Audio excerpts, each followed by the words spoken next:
all myths start with the unknown. In the rich tapestry of ancient Greek religion, purification held a place of paramount importance. It was not merely a ritualistic act, but a profound spiritual practice essential for establishing and maintaining a harmonious relationship with the divine. The Greeks believed that the presence of miasma, or spiritual pollution, could sever the delicate connection between mortals and gods, leading to personal misfortune and communal unrest. Purification rituals, known as katharmos, were meticulously performed to cleanse individuals, objects, and spaces from impurities. These impurities, thought to arise from various sources such as contact with death, childbirth, or immoral actions, were seen as barriers that obstructed the flow of divine favor and blessings. By engaging in these purification practices, individuals sought to restore purity, thereby making themselves worthy of divine communication and intervention. Central to these rituals was the use of kernips, or lustral water, which symbolized the physical and spiritual cleansing necessary for approaching the sacred. The act of washing with kernips was a tangible manifestation of the inner desire to rid oneself of impurities and present oneself in a state of purity before the gods. These principles of like affects like and contagion were fundamental to ancient Greek understanding of religion and magic. They believed that the material and spiritual worlds were interconnected, and actions in one realm could directly influence the other. This understanding shaped their approach to rituals, magic, and daily life, emphasizing the need for balance, harmony, and purity. By understanding and embracing the ancient practices of purification, we not only gain insight into the spiritual lives of the Greeks, but also discover timeless methods to cultivate our own sacred relationships. Through acts of cleansing and dedication, we can create a space for the divine in our lives, ensuring that our connections with the gods are as pure and harmonious as those envisioned by the ancients. Miasma, or spiritual pollution, was thought to be a contagious impurity that could affect individuals, objects, and communities. It was believed to arise from various sources, including contact with death, childbirth, or acts considered impure, like murder.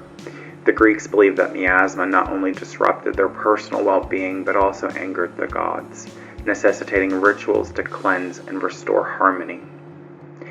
In ancient Greek philosophy, the concept of miasma, or spiritual pollution, was a central tenet that influenced various aspects of life, including childbirth. The high mortality rates of both women and infants during childbirth were not only physical realities, but they were also deeply intertwined with the spiritual and philosophical beliefs about purity, impurity, and the role of women in society. Miasma was believed to arise from various sources, including contact with death and blood, which were inherently linked with childbirth. The dangerous and often fatal nature of childbirth for both mothers and infants was seen as a significant source of miasma.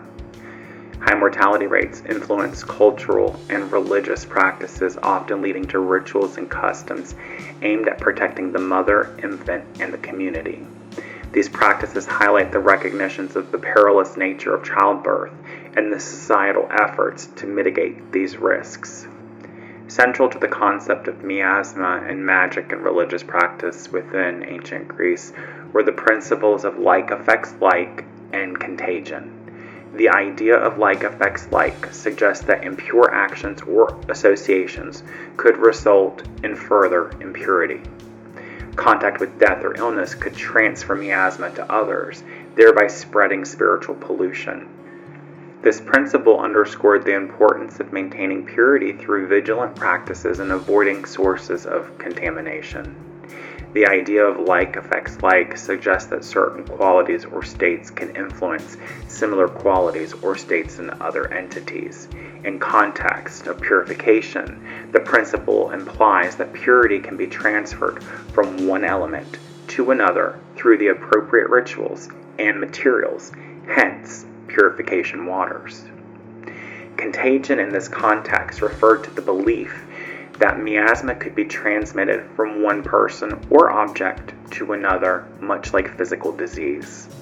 This notion made purification rituals crucial as they served to break the chain of contagion and prevent the spread of spiritual impurity. By performing these rituals, individuals could protect themselves and their communities from the detrimental effects of miasma. These principles of like affects like and contagion were fundamental to the ancient Greek understanding of religion and magic. They believed that the material and spiritual worlds were interconnected, and the actions in one realm would directly influence the other. This understanding shapes their approach to ritual, magic, and daily life, emphasizing the need of balance, harmony, and purity. The concept of miasma further implies that all actions in life, even the mundane, had spiritual value. Everyday activities were not merely routine, but were imbued with spiritual significance. Acts of cleanliness, behavior towards others, and even thoughts were considered influential in maintaining or disrupting one's spiritual purity. This belief created a holistic view of life where the physical and the spiritual realms were intertwined, and maintaining purity in daily actions was essential for spiritual well-being. Purification, or katharmos, was essential in ensuring that individuals, objects, and spaces remained free from miasma. This concept was deeply ingrained in Greek culture, reflecting their desire to maintain harmony with the divine. Karnops, or lustral water, played a crucial role in these purification rituals. Karnops was often drawn from natural springs, rivers, or even the sea. These sources were considered pure and imbued with cleansing properties. The preparation of karnops involved special consecration process. To consecrate karnops, the Greeks would extinguish a burning torch or a piece of smoldering wood in the water. This act symbolized the combination of fire and water, imbuing the liquid with purifying power. Sometimes sacred herbs or plants like laurel, myrtle, or olive branches were used to enhance the water's purifying properties. Karnops was used in various ways. Individuals would wash their hands, faces, and sometimes their feet before participating in religious activities or entering sacred spaces. It was also used to purify ritual objects, altars, and even the spaces themselves. Katharmos, the broader purification rituals, involved more than just karnops. These rituals included the use of water, fire, smoke, and sacred herbs to cleanse and purify. Purification with water, or katharmos, involved full immersion in river or seas. Incense was burned to create purifying smoke, and sacred herbs were used to cleanse spaces and individuals. Ritual actions like sprinkling water and burning incense were accompanied by prayers and invocations to the gods associated with purity, such as Apollo or Artemis. These acts symbolized the removal of impurities and the restoration of spiritual harmony. Katharmos was particularly important during major festivals and rites of passage such as birth, marriage, and death. These ceremonies ensured that participants and spaces were free from miasma, allowing for a closer connection with the divine. References to karnops and katharmos can be found in various ancient Greek texts, highlighting their significance. Archaeological finds such as basins and ritual objects provide further evidence of these practices. So how can we incorporate these ancient practices into our modern lives? Creating karnops is simple. Use fresh water, if you can, and if you like, enhance it with sacred herbs or symbolic acts of consecration. Perform katharmos by incorporating elements like water, fire, and incense into your rituals, accompanied by prayers or meditative practices.